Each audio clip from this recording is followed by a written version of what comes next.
Greetings everyone! I am not a fan of numbered Game of the Year lists. I think they severely reduce what video games are, what they're trying to say, and what can be said about them into simple numbers that often unfairly compare very different games with very different intentions. I mean, what is the point of that exactly? What makes one game more fitting for the number one spot than another? And does that difference actually even matter?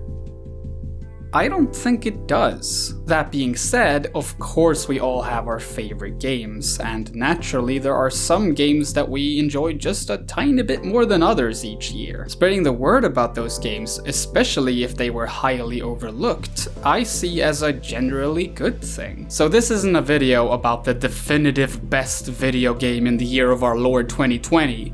This is simply a video where I'm gonna talk about a game that had a tremendous impact on me personally that I highly recommend that you all try for yourselves. Content warning. This video contains scenes depicting blood and a short dialogue from the very end of the game Paradise Killer. However, the video does not reveal who the said Paradise Killer or killers are. Viewer discretion is advised. Paradise Killer is my favorite video game of 2020, and it ironically achieves this honor by being almost the polar opposite to my perhaps favorite video game ever, Pathologic. While Pathologic is bleak and grey, Paradise Killer is bright and colorful. Pathologic has a strict time limit. Paradise Killer gives you all the time in the world. Pathologic is actively trying to have you killed through starvation and/or sickness. In Paradise Killer, not even the longest fall from the tallest building will leave you with as little as a scratch.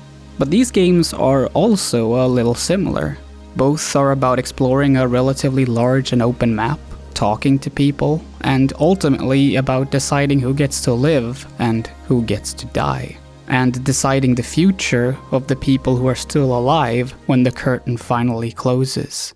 You play as the strangely named investigator freak, Lady Lovedice. Far from the strangest name in the game, I assure you. Lovedice has been exiled for 3 million days from a paradise island, the 24th of its kind, but is called back into action once the island's ruling council is found dead, presumably murdered by a young man named Henry Division, who's been possessed by a demon and just so happens to have a stomach full of the council members' blood. What made me realize almost right away that I was going to like Paradise Killer was when it occurred to me that it actually lets you put all of the blame on Henry without gathering even a single piece of evidence, and end it all almost as fast as it all started. It takes some guts to try and make a video game that's so captivating that the player won't stop playing before they've discovered everything, even though they're basically being dared to. This rather quickly revealed one of the game's major themes: to reject convenience.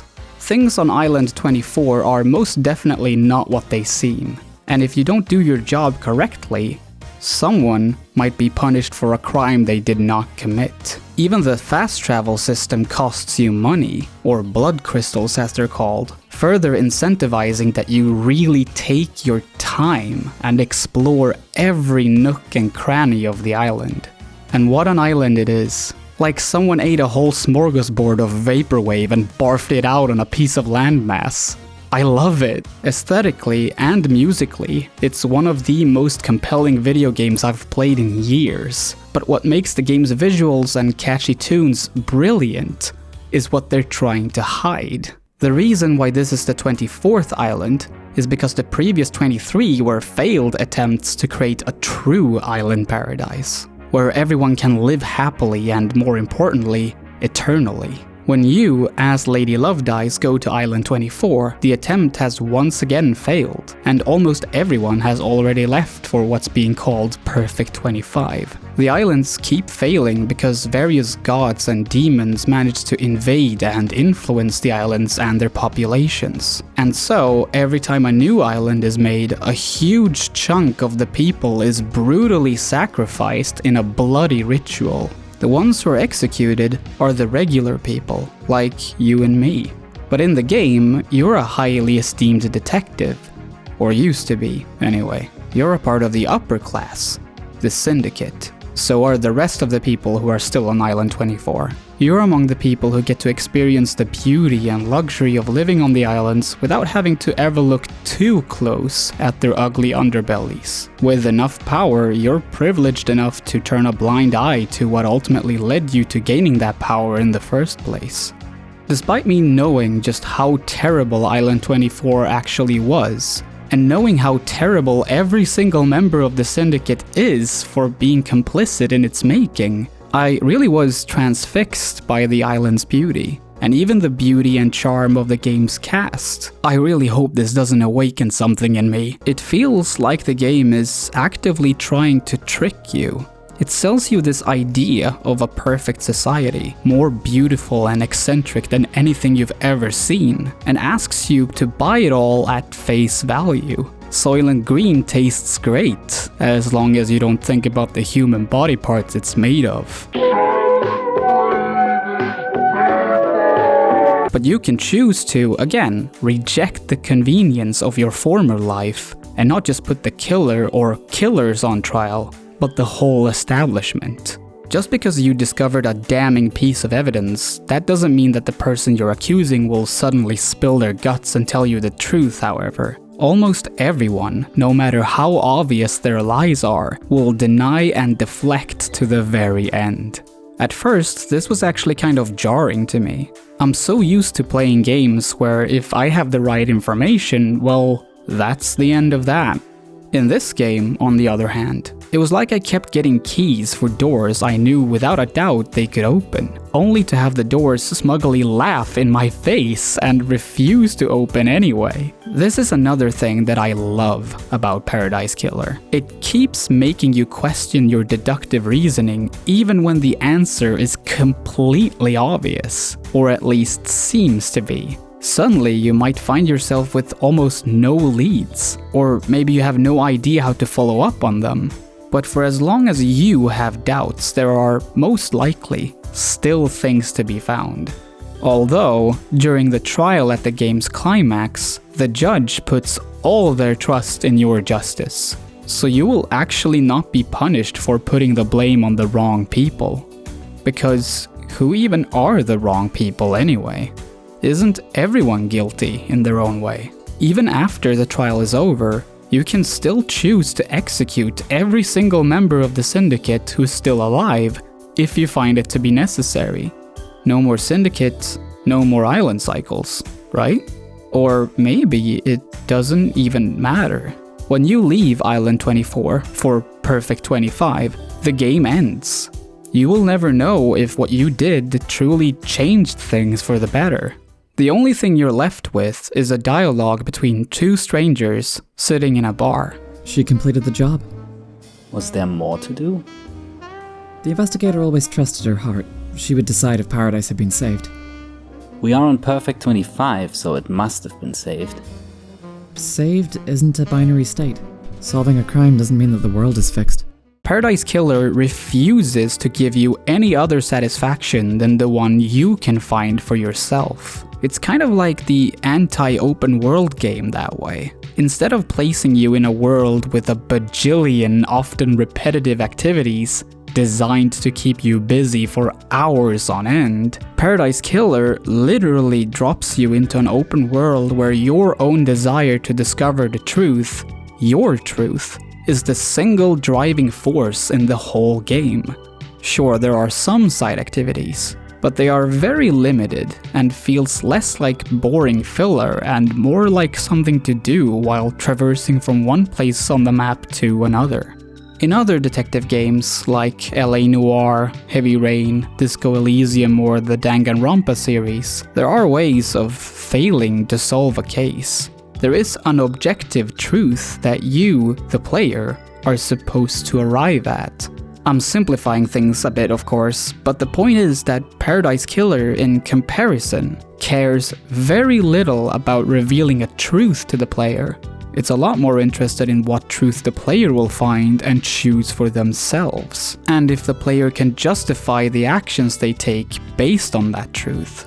When I first saw Paradise Killer, I expected it to be Danganronpa 2 meets the album Floral Shop by Macintosh Plus. Something familiar, but with a new coat of paint.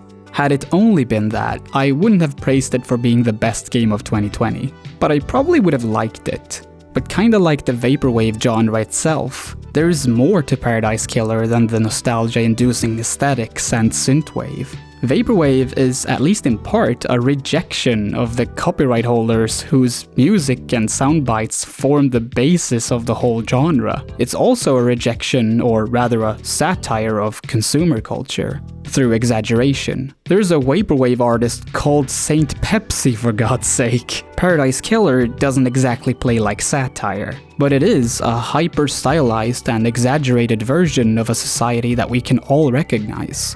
A society where many have to suffer and die so that some can live in unimaginable luxury.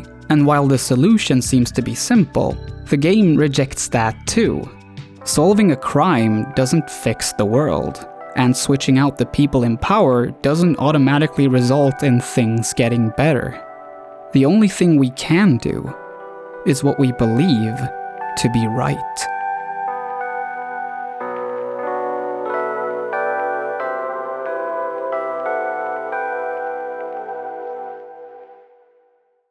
Normally, I only read out the names for the people who donate $5 or more on Patreon, but since this is the last video of 2020, I'm thinking I'm gonna do something different this time. Especially since, at the time of this recording, the amount of patrons just reached 20 people, which I am so incredibly grateful for.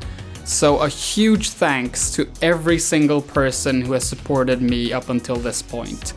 Their names are Jonas Hagberg, Nichtschwert, Sindri Orben, Rickard Olsson, Tobias Mattsson, Håvard Krugerud, Professor Flowers, Vinders, Losty, Philip Kirschner, Oddshrew, Christine Fox, Darkfry, Mackenzie Pollock, Dylan Robinson, Eurothog 4000, Eli Bergmas, I'm sorry I messed that up, Buttercactus, Diem von Sylvan, I'm hoping I'm pronouncing that right, and finally, Pink Bat Lynn. The script was proofread by Pixel a Day and Darkfry. Their channel links are in the description, so you should check those out. The voice actors in this video were Solmatol and Nichtschwert, and you'll find their channel links in the description as well. Seriously, check them out, they're really fucking cool people. And finally, we have my rock, my beautiful primary partner in crime, the person who created this magnificent makeup and who is currently holding the camera because I don't have an actual stand for my phone to record this, and we tried to tie rubber bands and stuff around my tripod and that didn't fucking work. So a huge fucking thanks to Emma Hagdahl.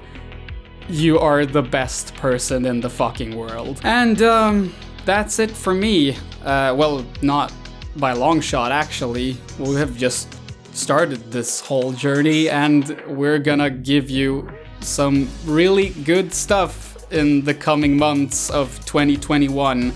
Just saying that out loud is so weird. We're living in the 20s. We're living in the 20s now. Isn't that weird? Isn't that weird? Yeah. It felt like 20s fashion was 70 years ago. No, it's 100. It's 100 years ago, and now this is the 20s fashion. Thank you all so much for watching during 2020, and I guarantee you that I will keep making great stuff, or try to make great stuff during 2021, and I hope you will be here for that. So, that's it. I am still not good at ending videos. Please press the red button, Emma. No! Oh crap. Then I'll just leave. Bye everyone!